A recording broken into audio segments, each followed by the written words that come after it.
Oven இல்லாமல் bakery ஸ்டைலில் pineapple cool cake recipe எப்படி பண்ணுறதுன்னு இந்த வீடியோவில் காமிக்கிறேன். நீங்களும் ட்ரை பண்ணுங்கள். ஹாய் ஃப்ரெண்ட்ஸ், என் பேர் Aadhya. Welcome to our channel Aadhya recipes and vlogs. இப்போ தான் முதல் தடவை நம்ம சேனலை பார்க்குறீங்களா? அப்போது சப்ஸ்கிரைப் பண்ணிவிட்டு பாருங்கள். நிறைய இந்த மாதிரி இன்ட்ரெஸ்டிங்கான ரெசிபிஸ் vlogs எல்லாம் இருக்கும். இந்த பைனாப்பிள் கூல் கேக் வந்து ஒரு வாட்டி ட்ரை பண்ணிங்கன்னா எப்போயுமே வெளியேருந்து வாங்க மாட்டீங்க. அவ்வளோ டேஸ்டியாக இருக்கும். எப்படி பண்ணுறதுன்னு பார்த்துடலாங்க. இதுக்காக ஒரு அகலமாக இருக்கிற பேனை லோ ஃப்ளேம்லேயே ப்ரீஹீட் பண்ணிக்கணும். இப்போது இங்கே வந்து 8 inches டின் எடுத்துட்டேன். நான் பண்ணுறது 1 கிலோ பைனாப்பிள் கூல் கேக்கு. இந்த டின்னில் கொஞ்சம் எண்ணெயை போட்டு க்ரீஸ் பண்ணிவிட்டு பட்டர் பேப்பரை போட்டு பக்கத்தில் இருக்கட்டும். இந்த கேக் பண்ணுறதுக்கு முதல்ல இந்த மாதிரி ட்ரை இன்க்ரீடியன்ஸை நம்ம ஜலிச்சுக்கணும். இதுக்காக ஒரு கிண்ணத்தில் ஸ்ட்ரெயினரை வச்சுட்டு 1 கப் அளவுக்கு மைதா மாவு, 1 டேபிள் ஸ்பூன் அளவுக்கு பேக்கிங் பவுடர், ஒரு 1/4 ஸ்பூன் அளவுக்கு பேக்கிங் சோடா, ஒரு பிஞ்ச் சால்ட்டை போட்டுட்டு இந்த மாதிரி மிக்ஸ் பண்ணிக்கினே ஜலிச்சிக்கோங்க. இந்த ஸ்டெப் ஸ்கிப் பண்ணாதீங்க, கண்டிப்பாக பண்ணிக்கணும். இது பக்கத்தில் இருக்கட்டும். இப்போது வெட் இன்க்ரீடியன்ஸை எப்படி பண்ணணும்னு பார்த்துடலாங்க. ஒரு பவுலை எடுத்துகிட்டு ஒரு 4 முட்டையை பிரேக் பண்ணி போட்டுக்கணும்.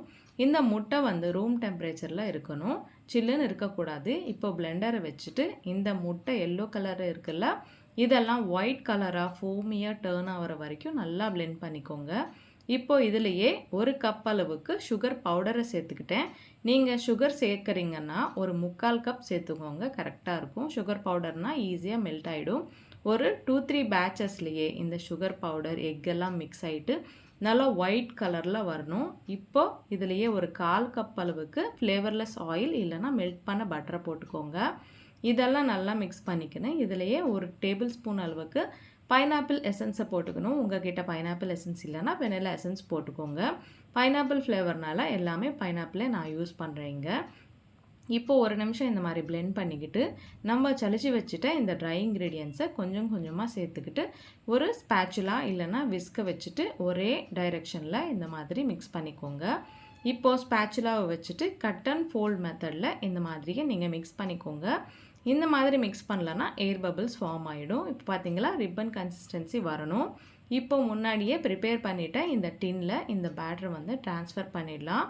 இந்த மாதிரி பேட்டர் போட்டுட்டு ஒரு 2-3 வாட்டி டேப் பண்ணினீங்கன்னா ஏர் பபிள்ஸ் ஏதாவது ஃபார்ம் ஆனால் போயிடுங்க. முன்னாடியே 10 நிமிஷம் இந்த மாதிரி ப்ரீஹீட் வச்சிட்டோம்ல பேனு, அதில் ஒரு ஸ்டாண்டை போட்டுட்டு இந்த பேட்டர் போட்ட கிண்ணத்தை வச்சுட்டு மூடியே இந்த மாதிரி ரிவர்ஸில் கவுத்துருங்க. இந்த கேக் வந்து லோ ஃப்ளேம்லேயே 35 மினிட்ஸ் பேக் பண்ணிக்கணும். இந்த கேக் பேக் பண்ணுறதுக்குள்ளே இந்த பைனாப்பிள் கூல் கேக்கில் போடுற மேலே இருக்கிற இந்த நியூட்ரல் ஜெல்லை எப்படி ப்ரிப்பேர் பண்ணுறதுன்னு பார்த்துடலாங்க. இதுக்காக ஒரு சின்ன சைஸ் பைனாப்பிள் இந்த மாதிரி குட்டி குட்டியாக கட் பண்ணிவிட்டு பீசஸை மிக்ஸி ஜாரில் ஆட் பண்ணிக்கோங்க.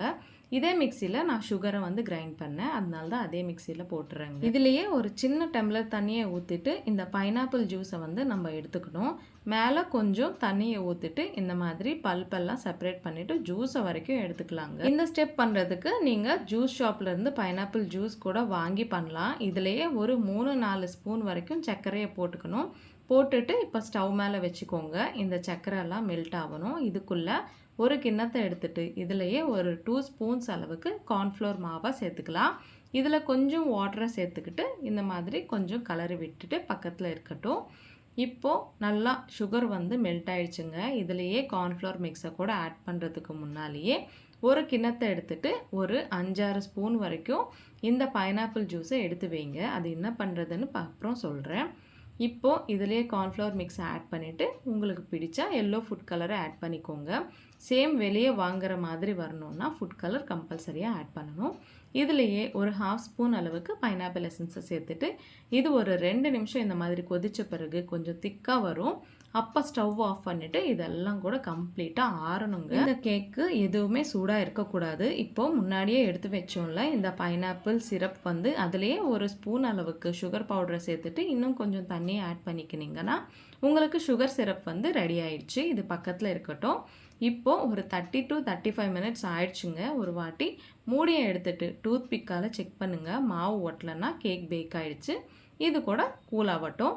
இப்போது இதுக்குள்ளேயே விப்பிங் க்ரீம் வந்து ப்ரிப்பேர் பண்ணிக்கலாங்க ஐசிங் பண்ணுறதுக்கு. இதுக்காக நான் இங்கே சில்வர் மார்க் க்ரீம் வந்து யூஸ் பண்ணுறேன். நான் இந்த பிராண்ட் தான் ப்ரிஃபர் பண்ணுவேன், ஏன்னா ஈஸியாக விப் ஆகிடுங்க. இப்போது ஒரு சில்லுடு பவுல் எடுத்துக்கலாம். இந்த பவுலை வந்து ஒரு 1/2 மணி நேரம் ஃப்ரீசரில் வச்சுட்டேன் நான். இப்போ இதிலேயே 1/4 கப் வரைக்கும் விப்பிங் க்ரீம் எடுத்துக்கலாம். நீங்கள் எந்த கப்பால் மைதா சுகர் பவுடரெல்லாம் அளந்தீங்களோ அதே கப்பாக யூஸ் பண்ணுங்கள். இப்போது இந்த மாதிரி பிளெண்டரை எடுத்துகிட்டு 1 ஸ்பீட்லேயே நல்லா பிளெண்ட் பண்ணிக்கோங்க. இது சம்மர் அதனால அடியில் நான் இந்த மாதிரி ஐஸ் க்யூப் ட்ரே வச்சேன். இப்போது 1 நிமிஷம் ஆன பிறகு இதிலையே ஒரு 2 ஸ்பூன் அளவுக்கு சுகர் பவுடரை சேர்த்துக்கிறேன். ஏன்னா இந்த விப்பிங் க்ரீமில் கொஞ்சம் சுகர் வந்து கம்மியாக இருக்கும். இந்த மாதிரி இப்போது செகண்ட் ஸ்பீடில் வந்து பிளெண்ட் பண்ணிக்கோங்க. இதிலையே இப்போது ஒரு 2-3 ட்ராப்ஸ் பைனாப்பிள் எசன்ஸை போட்டுக்கலாங்க. போட்டுட்டு நல்லா பிளெண்ட் பண்ணிக்கணும். இதெல்லாம் நல்லா பிளெண்ட் ஆகி ஸ்டிஃப் பீக்ஸ் வரணும். நம்ம இந்த கிண்ணத்தை கவுத்தா கூட கீழே விழக்கூடாது. க்ரீம் அந்த மாதிரி வர வரைக்கும் நல்லா பிளெண்ட் பண்ணிக்கோங்க. நான் செய்கிற மாதிரி நீங்களும் செஞ்சீங்கன்னா ஒரு 2-3 நிமிஷத்துலேயே க்ரீம் வந்து நல்லா விப்பாயிடும். இது ஃப்ரிட்ஜில் வச்சுக்கோங்க. இப்போது கேக் வந்து நல்லா ஆறிடுச்சு. ஒரு நைஃபு இல்லைன்னா ஸ்பேச்சுலாவை எடுத்துகிட்டு சுற்றி இந்த மாதிரி ஒரு வாட்டி ஸ்க்ராப் பண்ணிக்கோங்க. பண்ணிவிட்டு இந்த மாதிரி ரிவர்ஸ் பண்ணிங்கன்னா ஈஸியாக டிமோல்ட் ஆகிடும். இப்போது பட்டர் பேப்பர் வந்து எடுத்துக்கோங்க. இந்த கேக் வந்து நல்லா தான் வந்துடுச்சு. ஆனால் கொஞ்சம் சுற்றி இந்த ப்ரௌன் பார்ட்டெல்லாம் இந்த மாதிரி கொஞ்சம் கட்டான மாதிரி தெரியுதில்ல, ஆனால் கூட ரொம்ப ஸ்பாஞ்சியாக வந்துச்சுங்க. ஒன்றும் பரவாயில்ல, நம்ம செட் பண்ணிடலாம். இப்போது இதவே ஒரு 3 லேயர்ஸாக கட் பண்ணிக்கலாங்க. உங்களுக்கு 4 வேணால் கூட நீங்கள் கட் பண்ணிக்கலாம். நான் கட் பண்ணும்போதே உங்களுக்கு தெரிஞ்சிருக்கும் எவ்வளோ சாஃப்டாக வந்தது கேக்குன்னு. இப்போ 3 லேயர்ஸ் ஆயிடுச்சுல. நான் இங்கே வந்து கேக் போர்டு எடுத்துட்டேன். இது வந்து 12 இன்ச்சஸ் என்கிட்ட இந்த கேக் போர்டு இருக்குது, அதனால வச்சுட்டேன். நீங்கள் 10 இன்ச்சஸ் ஆனால் கூட எடுத்துக்கலாம். இந்த கேக் போர்டு மேலே கொஞ்சம் க்ரீமை அப்ளை பண்ணிவிட்டு லாஸ்ட் லேயர் இருந்ததில் இந்த கேக் லேயர் அதை வச்சுட்டு மேலே நம்ம ரெடி பண்ணிவிட்டு இந்த பைனாப்பிள் சுகர் சிரப்பை சேர்த்துக்கலாம். இப்போது மேலே வந்து ரெடி பண்ணி வச்சுட்டு இந்த விப்பிங் க்ரீமை எல்லாமே ஈவனாக இருக்கிற மாதிரி ஸ்ப்ரெட் பண்ணிக்கோங்க. இப்போது இதுலேயே நான் வந்து இங்கே பைனாப்பிள் க்ரஷ் வந்து யூஸ் பண்ணுறேங்க. மாலாஸ் பிராண்டு. இந்த பிராண்ட் ரொம்ப நல்லாயிருக்கும். இந்த பைனாப்பிள் க்ரஷ் போட்டால் ரொம்ப ரொம்ப டேஸ்டியாக வருங்க, வெளியே வாங்குற மாதிரி. உங்ககிட்ட இல்லைன்னா இதே பிளேஸ்லேயே பைனாப்பிளை கொஞ்சம் சுகரை நல்லா பாயில் பண்ணிவிட்டு மேஷ் பண்ணிவிட்டு போட்டுக்கோங்க. இப்போ நான் மேலே வந்து பைனாப்பிள் பீசஸை கூட போட்டேன். இப்போ செகண்ட் லேயராக வச்சுக்கலாம். வச்சுட்டு இது மேலே கூட இந்த பைனாப்பிள் சுகர் சிரப்பை எல்லாத்தையுமே போட்டுக்கலாம். நான் லாஸ்ட் வீடியோஸில் கூட சொன்னேங்க, ஃபர்ஸ்ட் லேயராக செகண்ட் லேயர் வச்சுக்கணும், செகண்ட் மிடில் லேயரை வந்து ஃபர்ஸ்ட் லேயராக வச்சுக்கணுங்க. அப்போ தான் ஃபினிஷிங் நல்லா வரும். இது மேலே கூட விப்பிங் க்ரீம் அப்ளை பண்ணிவிட்டு மேலே இந்த பைனாப்பிள் க்ரஷ்ஷை அப்ளை பண்ணிக்கோங்க. இதெல்லாம் அப்ளை பண்ணிவிட்டு பைனாப்பிள் பீசஸை கூட போட்டுக்கலாம். போட்டுட்டு இந்த மிடில் லேயரை வந்து ஃபர்ஸ்ட் லேயராக வச்சுக்கணும். அப்போது நம்மளுக்கு வெளியே வாங்குற மாதிரி அதே பர்ஃபெக்ட் கேக் வரும். அது கூடவே நம்ம சேனலில் இன்னும் நிறைய கேக் ரெசிபிஸ் எல்லாம் இருக்குங்க. அதோட வீடியோ லிங்க்ஸ் எல்லாம் இந்த வீடியோ டிஸ்கிரிப்ஷனில் கொடுக்குறேன். கண்டிப்பாக ட்ரை பண்ணுங்கள். ரொம்ப ஈஸியாக செஞ்சுருக்கேன். இப்போது இது மேலே கொஞ்சம் இந்த பைனாப்பிள் சுகர் சிரப் சேர்த்துட்டு மேலே விப்பிங் க்ரீமை சேர்த்துட்டு இனி எல்லாம் கூட க்ரம் கோட் கொடுத்துக்கணும். க்ரம் கோட்டுன்னா ஒன்றும் இல்லைங்க, இந்த மாதிரி க்ரீம் எல்லாம் ஈவனாக அப்ளை பண்ணிடணும். இப்போ இது ஒரு அரை மணி நேரம் ஃப்ரிட்ஜில் வச்சுக்கணுங்க. இது ஃப்ரிட்ஜில் வைக்கிறதுக்கு முன்னாடியே இந்த மாதிரி ஒரு கிளாத் இல்லைன்னா டிஷ்யூ வச்சுட்டு சுற்றி க்ளீன் பண்ணிவிடுங்க. பண்ணிவிட்டு ஃப்ரிட்ஜில் ஒரு அரை மணி நேரம் வச்சுட்டேன் நான். இப்போ அரை மணி நேரம் அதுக்கப்புறம் இந்த மாதிரி பைப்பிங் பேக்கில் விப்பிங் க்ரீமை போட்டுட்டு சுற்றி அப்ளை பண்ணிவிடுங்க. இந்த ஐசிங் பண்ணுறதுக்கு லாஸ்ட் ஃபினிஷிங்கில் க்ரீம் இந்த பைப்பிங் பேக்கில் போட்டிங்கன்னா ரொம்ப ஈஸியாக ஃபினிஷிங் ஆகிடும். இப்போ இந்த மாதிரி பிளெயின் ஸ்க்ராப்பரை வச்சுட்டு சுற்றி அது கூடவே மேலே கூட இந்த மாதிரி ஈவனாக அப்ளை பண்ணிவிட்டு உங்கள்கிட்ட இந்த மாதிரி ஜிக்ஸாக் எதனா ஸ்க்ராப்பர் இருந்தால் சுற்றி ஒரு வாட்டி இந்த மாதிரி பண்ணிங்கன்னா நல்ல டிசைனாக வந்துடும். இப்போ மேலே ஸ்பேச்சுலாவை வச்சு நல்லா லெவலாக பண்ணிவிட்டு சுற்றி எல்லாம் கூட க்ளீன் பண்ணிட்டீங்கன்னா கேக் வந்து நல்லா ஃபினிஷ் ஆகிடுங்க. இப்போ ஒரு கிளாஸ் மேலே இந்த மாதிரி பைப்பிங் பேக்கை போட்டுட்டு நம்ம ஃபஸ்ட்டில் ரெடி பண்ணிட்டோம்ல இந்த நியூட்ரல் ஜெல்லு, அது வந்து இந்த பைப்பிங் பேக்கில் போட்டுக்கலாம். போட்டுட்டு மேலே ஒரு ரப்பர் பேண்ட் ஏதாவது போட்டுருங்க. கீழே சின்னதாக கட் பண்ணிவிட்டு வீடியோவில் நான் எப்படி காமிக்கிறேனோ அந்த மாதிரியே நிதானமாக இந்த மாதிரி ட்ரிப்பிங்ஸை கொடுத்துக்கினே சுற்றி கூட இந்த நியூட்ரல் ஜெல் வந்து அப்ளை பண்ணிக்கோங்க. வெளியே பேக்கரியில் நியூட்ரல் ஜெல்லுன்னு கிடைக்குங்க, அது வாங்கிட்டு அதில் கொஞ்சம் கலர் எமல்ஷன் எல்லாம் போட்டுட்டு மிக்ஸ் பண்ணிப்பாங்க. ஆனால் ஹோம்மேடாக இந்த மாதிரி நல்லா ஹெல்த்தியாக பண்ணிக்கலாங்க நம்ம. இப்போது இங்கே வீடியோவில் காமிக்கிற இந்த நோஸில் வச்சுட்டு நம்ம பைப்பிங் பேக்கில் க்ரீமை போட்டுட்டு இதெல்லாம் கூட ஃப்ளவர்ஸ் மாதிரி உங்களுக்கு பிடிச்ச மாதிரி டிசைன் பண்ணிக்கலாங்க. நான் இந்த நோசல்லாம் பேர் அதெல்லாம் கூட டெக்ஸ்ட்டில் கொடுக்குறேன், கண்டிப்பாக பாருங்கள். இப்போ ஸ்டார் நோசலில் எடுத்துகிட்டு இந்த மாதிரி குட்டி குட்டி ஸ்டார்ஸாக போட்டுக்கிறேங்க. டிசைன் வந்து உங்கள் இஷ்டங்க, எந்த மாதிரி வேணாலும் ப்ரிப்பேர் பண்ணிக்கலாம், எந்த மாதிரி செஞ்சாலும் அழகாக வரும். இப்போ இதே ஸ்டார் நோஸில் சுற்றி கூட இந்த மாதிரி ஃப்ளவர்ஸை போட்டுக்கிறேன் நான். சுற்றி நல்லா போட்ட உடனே பார்த்தீங்களா எவ்வளோ நல்லா ஃபினிஷிங் வந்துச்சோ. என்கிட்ட செர்ரிஸ் இருக்குது, அதனால நான் இந்த மாதிரி டெக்கரேட் பண்ணிக்கிறேன்.